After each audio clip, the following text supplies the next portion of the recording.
반포 레미안 퍼스티지 인테리어 공사 하신다고요? 이거 모르면 절대 안 됩니다. 안녕하세요. 하우투 디자인입니다. 최근에 또 좋은 일이 있으시다고. 벌써 소문을 들으셨나요? 이번에 제가 이슈메이커라는 인물 중심의 월간지에 취재 요청이 좀 들어왔어요. 그래서 이 기자분을 만나서 뭐 이런저런 얘기도 하고 저희가 잡지에 수록이 되었습니다.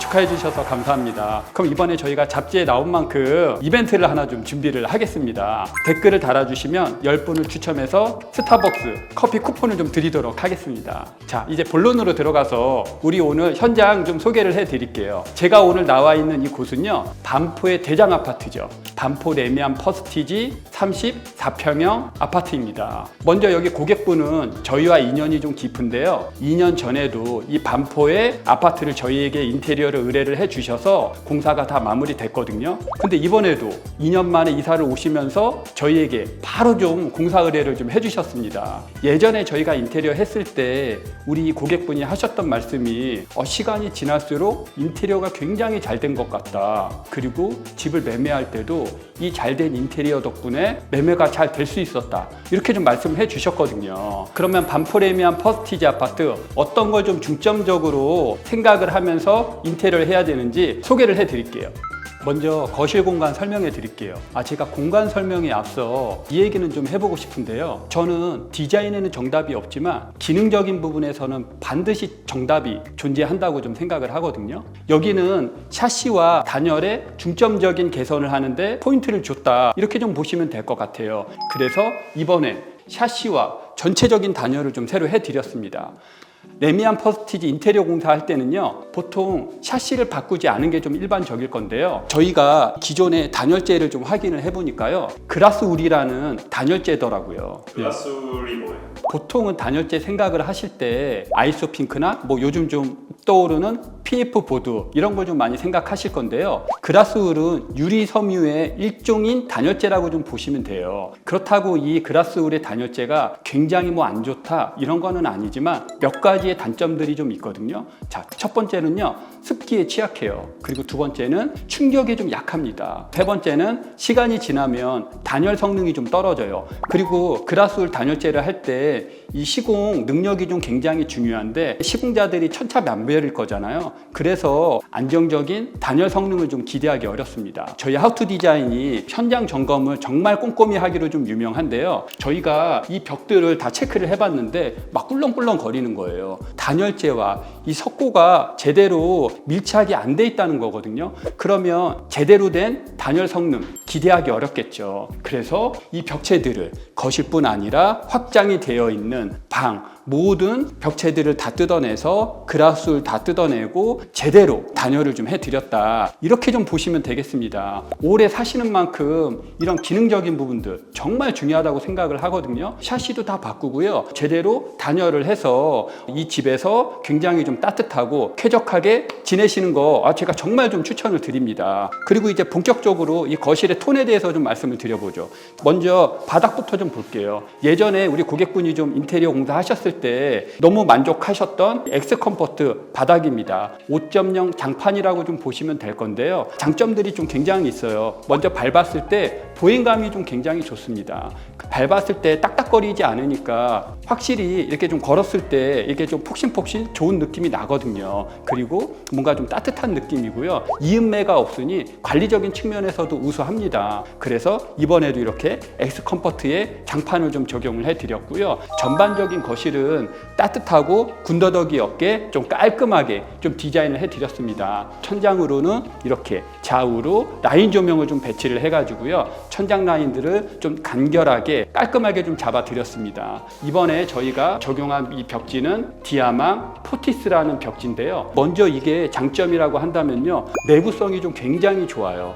이렇게 막 긁어도 정말 이게 긁힘이 없거든요. 그래서 이 긁힘의 수준은 거의 필링과 유사한 이런 내구성을 좀 가집니다. 그리고 필링 공사는 보통 이 벽에 전체 다 MD를 쳐야 될 건데요. 이 디아망 포티스는 MD 없이도 바로 도배가 가능하니까 경제적인 측면이 있습니다. 그래서 이 집은요, 샤시의 단열, 그리고 벽체의 내구성, 그리고 장판의 이런 안정적인 보행감, 시간이 지나도 이 현 상태를 그대로 좀 깔끔하게 유지가 된다, 이런 쪽으로 좀 저희가 포커스를 맞춰서 인테리어를 좀 했다, 이렇게 좀 봐주시면 되겠습니다.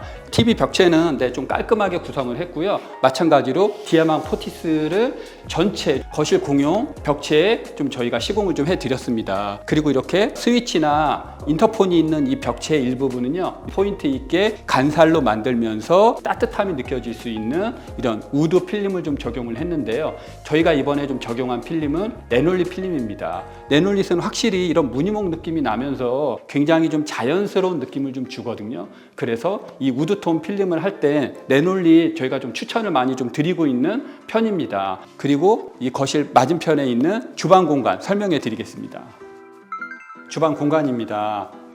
먼저 이 주방의 구조는요, 우리 고객분의 의견을 좀 적극 반영해 드렸습니다. 그래서 기존 구조를 최대한 살리면서 이렇게 아일랜드 홈바 형식으로 만들면서 수납과 이런 구조적인 것들을 저희가 좀 잘 만들어 냈습니다. 먼저 이 냉장고 세대가 좀 필수였습니다. 그래서 600짜리 냉장고 세대를 좀 뒀고요, 기존의 기역자를 그대로 좀 유지를 해서 저희가 좀 깨끗하고 좀 심플하게 좀 만들면서 홈바 형식으로 좀 만들어 드렸습니다. 이번에 저희가 적용한 이 주방의 제품은요, 영림 제품으로 좀 구성을 해 드렸는데요. 영림의 제품은 좀 장점들이 있죠. 브랜드 제품이지만 모든 것들이 좀 커스터마이징이 가능하다. 규격에 구애받지 않고 모든 걸 비규격으로 제작을 하면서 이런 치수들을 저희가 좀 잘 맞췄습니다. 그리고 주방의 상판은 칸스톤을 이용해 가지고요, 좀 고급스럽게 나타낼 수 있도록 좀 하였습니다. 이 전체적으로 바닥과 이 주방의 톤들을 좀 굉장히 잘 맞췄고요. 그리고 이쪽에는 좀 와인 냉장고가 들어갈 자리인데 아직은 들어오지 않는 걸 좀 보실 수 있을 거고요. 그리고 이렇게 뭔가 간접이라든지 이런 것들을 이용해서 좀 밝고 우아한 주방 공간으로 제작을 좀 해드렸습니다. 그리고 이쪽 벽면은 식탁이 들어올 벽면인데요. 이쪽도 아까 거실에서 봤던 이 우드 간살을 이용을 해서 따뜻한 분위기를 좀 만들어 냈거든요. 그래서 이렇게 돌아가는 벽까지 포인트 있게 이렇게 좀 우드를 해두니까 집이 너무 심플하지 않고 이렇게 따뜻한 감성을 좀 느낄 수 있거든요. 그리고 좀 세련돼 보이기도 하죠. 그래서 이런 간살의 벽체는 해보시는 거 좀 추천을 드릴게요. 그리고 이제 제가 이어서 현관 공간으로 좀 가서 설명해 드리겠습니다. 현관 공간 설명해 드리겠습니다. 이번엔 이렇게 삼연동 중문을 좀 시공을 좀 해드렸어요. 이 삼연동 중문의 장점이라고 좀 한다면 아이들과의 생활에서도 안전하고 좀 편리한 게 장점이 좀 되거든요. 그리고 이 삼연동 중문의 시공 디테일을 좀 말씀드리고 싶은데요. 이렇게 삼연동 중문이 열리게 되겠죠. 그러면 이쪽으로 문이 정렬이 될 건데요. 이 깊이를 이 신발장 깊이에 좀 거의 정확하게 좀 맞춰 드려 가지고요, 우리가 문을 열었을 때 이 개구부를 충분히 좀 확보를 해서 넓은 통로 공간을 좀 만들어 드렸다, 이런 거 좀 생각을 하시면 좋을 것 같습니다. 그리고 이제 바닥의 타일은 600에 1200 이런 좀 테라조 무늬를 이용해 가지고요, 좀 뭔가 생기 있게 좀 만들면서 신발장이라든지 벽지의 톤은 저희가 좀 굉장히 잘 맞춰 드렸습니다. 그리고 이 신발장에도 하나 좀 말씀드리고 싶은 게 있는데요. 신발장 안에 바로 이 선반 내기입니다. 레미안 퍼스티지는 이 안쪽에 통신함이라든지 분전반 이런 것들이 있거든요. 그럼 선반을 뒀을 때 나중에 점검을 하게 된다, 다 드러내야 됩니다. 선반까지 다 꺼내야 되는군요. 네, 신발을 다 꺼내야 되겠죠. 그러면은 얼마나 불편하겠어요. 그래서 이렇게 회전 렉을 이용해서 안쪽에 있는 통신함 그리고 전기 분전반 점검을 좀 하실 수 있게 이렇게 좀 렉으로 좀 이용을 해 드렸습니다. 그래서 이런 건 좀 팁으로 알고 계시면 좀 좋을 것 같고요. 말씀드렸듯이 전반적으로 좀 깨끗하고 화사한, 그러면서 통로 공간을 최대한 확보를 하면서 저희가 이렇게 현관 공간 좀 잘 만들어 좀 드렸습니다. 근데 항상 현관 반대편에는 필름으로 하라고 하셨잖아요. 아, 네. 이번에 저희가 이 포티스 적용해 드렸거든요. 아까 제가 막 긁어봤잖아요. 필름만큼 내구성이 좋으니까요. 디아망 포티스를 하신다 그러면 그런 걱정은 안 하셔도 되겠습니다. 자, 이어서 거실 공용 욕실 공간 설명해 드리겠습니다. 이번에 600에 1200 타일을 좀 이용을 해 드렸는데요. 600에 1200 타일은 장점들이 너무나 많죠. 타일이 크니 집이 좀 훨씬 넓어 보이고, 그리고 타일이 커지니 이 타일의 본연이 주는 이런 멋스러움이 더 잘 느껴질 수 있습니다. 대리석 같은 질감의 고급스러운 좀 타일을 이용을 했는데요. 그레이 톤이 굉장히 좀 고급스럽죠. 이런 타일을 좀 해드리면서 당연히 젠다이의 졸리컷, 아메리칸 스탠다드의 일체형 비대, 그리고 세면대, 이 안쪽으로 샤워 공간은 해바라기를 이용을 해가지고요. 샤워할 때 가족분들이 이 즐거움을 좀 느끼면서 샤워를 좀 할 수 있게 이렇게 했습니다. 그리고 이 거실의 공용 욕실 이 공간이 좀 그레이 톤이잖아요. 그래서 이렇게 유리도 일반 투명으로 하지 않고요. 그레이 톤에 이런 좀 유리를 이용해 가지고 전반적인 톤들을 굉장히 잘 맞추면서 고급스럽고 사용성이 좀 좋은 욕실 공간으로 만들어 드렸습니다.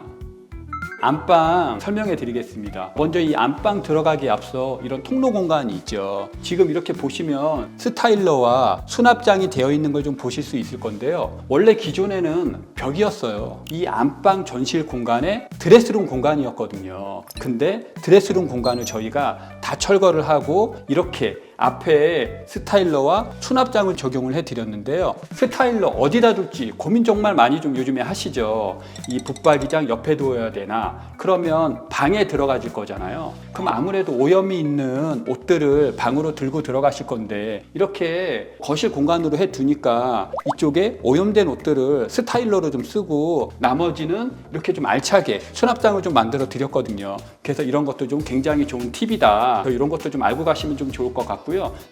이제 본격적으로 안방 들어가 보겠습니다. 안방입니다. 안방은 아늑한 걸 좀 추구를 저희가 하거든요. 그래서 이렇게 벽지도 거실보다는 좀 더 톤을 줘가지고요. 안락함이 좀 느껴질 수 있게 했고, 붙박이장도 이렇게 좀 잘 적용을 해드렸습니다. 저희가 여기 한쪽에는 오픈장을 주었는데요. 이 안방에서 좀 책을 읽으실 때 이렇게 책들을 수납할 수 있게 책장을 좀 이렇게 적용한 붙박이장을 좀 적용을 해드렸습니다. 그리고 이제 안방 전실 공간이 있거든요. 여기도 중문이 있나요? 안방 전실은 보통 문이 있거나 문이 없기도 하고요. 문이 있다면 여닫이가 될 수도 있고 이 포켓 문이 될 수 있을 건데요. 저희가 이번에 간살 문을 이용해서 포켓 슬라이드를 좀 만들었습니다. 이런 간살 문의 좀 장점이라고 한다면 너무 개방되어 있지 않으면서도 세련됨을 좀 나타낼 수 있거든요. 그래서 이 문을 열고 들어가실 거고요. 이렇게 앞으로는 화장대, 이쪽에도 아까 보셨던 이 스타일러 뒤쪽에 공간이 있어서 이렇게 좀 수납으로 좀 만들어 드렸습니다. 저희가 이제 화장대와 키 큰 장 이용해서 수납이 극대화할 수 있게 좀 되었다. 곳곳에 이런 수납적인 것들을 생각을 하면서 좀 저희가 방향성 있는 인테리어를 했다. 이렇게 좀 보시면 될 것 같고요. 그리고 이제 앞에 있는 안방 욕실 공간 좀 설명해 드리겠습니다. 이 욕실도요, 600에 1200 타일을 좀 이용했는데요. 트라버틴 계열의 타일을 좀 적용을 했습니다. 제가 좋아하는 타일 중에 좀 하나거든요. 이렇게 베이 무늬에 우아하고 세련된 느낌이 나면서 이런 따뜻함을 느낄 수 있는 게 이 트라버틴 계열의 장점이라고 좀 보시면 될 것 같아요. 여기 욕실도 이런 일체형 비대, 아메리칸 스탠다드 세면대, 욕조를 좀 적용을 해 드렸는데요. 여기는 보시면 저희가 욕조 옆에 이렇게 좀 유리 파티션을 좀 적용을 해 드렸는데요. 보통은 이 욕조 옆에 세면대가 있을 거잖아요. 근데 이 레미안 퍼스티지 안방 욕실은 이 중간에 이렇게 좀 변기가 있어요. 그래서 욕조에서 샤워를 할 때 변기 쪽으로 좀 튀면 안 좋을 거잖아요. 그래서 이렇게 저희가 타일 단을 잡아가지고 그 위로 파티션 유리를 좀 적용을 해드렸습니다. 욕조도 이렇게 단을 좀 많이 끄집어내니까 뭔가 좀 매립 욕조 느낌이 나면서 고급스러움을 주기도 하거든요. 그래서 이런 부분들 좀 적용을 해가지고 욕실 공간 좀 만든다면 이쁘게 잘 나올 것 같습니다. 변기 위치를 바꾸는 건 돈이 많이 드나요? 돈이 많이 들진 않은데요. 이 바닥이 많이 올라오기도 합니다. 지금 보시면 우리 거실과 이 안방 욕실의 바닥의 레벨 차이가 크지가 않거든요. 그럼 배관이 이동하면 이동할수록 바닥의 높이가 더 올라올 수 있어요. 그래서 여기는 이런 배관 공사를 하지 않고 파티션 유리를 이용하여 충분히 기능적으로 잘 쓸 수 있는 욕실 공간을 좀 만들어 드렸습니다. 여러분, 레미안 퍼스티지 현장들 영상이나 포트폴리오들 많이들 보고 계신가요? 근데 이 집처럼 샷시나 제대로 좀 단열을 한 집은 별로 없어요. 우리가 예쁜 것도 중요하지만 먼저 선행이 돼야 되는 거는요, 기능적인 부분들, 이런 것들이 이 집에서 오래 사시면 사실수록 굉장히 만족해지는 부분들이거든요. 그래서 레미안 퍼스티지 공사를 하신다면요, 여기가 샷시 공사나 이런 것들이 굉장히 좀 까다롭거든요. 그래서 이런 부분들 잘 체크를 해가지고 공사를 잘 하셨으면 좀 좋겠고요. 그리고 여기 우리 고객분이 저희랑 두 번째 인연이 되어서 마감들이 다 되었는데요, 공사하시는 내내, 미팅하는 내내 밝은 미소로 좀 대해주시고, 그리고 두 번째이니만큼 저희랑 합이 굉장히 잘 맞아서 이런 자재적인 부분들이 어울리게 잘 선택이 되어서 좀 시공이 되지 않았나, 이렇게 좀 다시금 생각을 해봅니다. 다시 한번 저희를 믿고 두 번째 공사를 맡겨주셔서 너무나 감사드리고요. 이 집에서 오랫동안 좀 행복이 가득하시길 진심으로 바라겠습니다. 그럼 저희 여기서 마치고요, 다음에 또다시 다른 현장으로 찾아뵙겠습니다. 자, 그럼 안녕.